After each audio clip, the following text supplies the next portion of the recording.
తిరుపతి జిల్లాలో నేరాలకు పాల్పడుతున్న వారిపై పోలీసులు ఉక్కుపాదం మోపారు.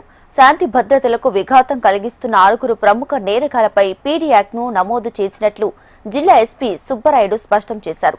నేరాలకు పాల్పడుతున్న వారిపై కఠిన చర్యలు తప్పవని హెచ్చరించారు. జిల్లాలో గంజాయి కేసులకు సంబంధించి ఇప్పటికే 16 మందిని గుర్తించారని, త్వరలోనే వారిపై కేసులు నమోదు చేస్తామని ప్రకటించారు. తిరుపతి జిల్లాలో గత కొంతకాలంగా రిపీటెడ్గా అఫెన్సెస్లో ఇన్వాల్వ్ అవుతూ శాంతి భద్రతలకు విఘాతం కలిగించే పర్సన్స్ని ఐడెంటిఫై చేసి ఇప్పుడు 6 మెంబర్స్పై పీడీ యాక్టు నమోదు చేయడం జరిగింది. అందులో ముఖ్యంగా గాంజా, బాడీ అఫెన్సెస్, థెఫ్ట్స్, తర్వాత రిపీటెడ్గా మర్డర్స్ లాంటి బాడీ అఫెన్సెస్లో ఇన్వాల్వ్ అవ్వడం, గాంజాలో రిపీటెడ్గా ఇన్వాల్వ్ అవ్వడం, పోక్సో లాంటి కేసెస్లో ఇన్వాల్వ్ అవ్వడం, వీరందరినీ ఐడెంటిఫై చేసి ఇప్పుడు ఒక 6 మెంబర్స్ని పీడీ యాక్ట్లో లోపలికి పంపడం జరిగింది.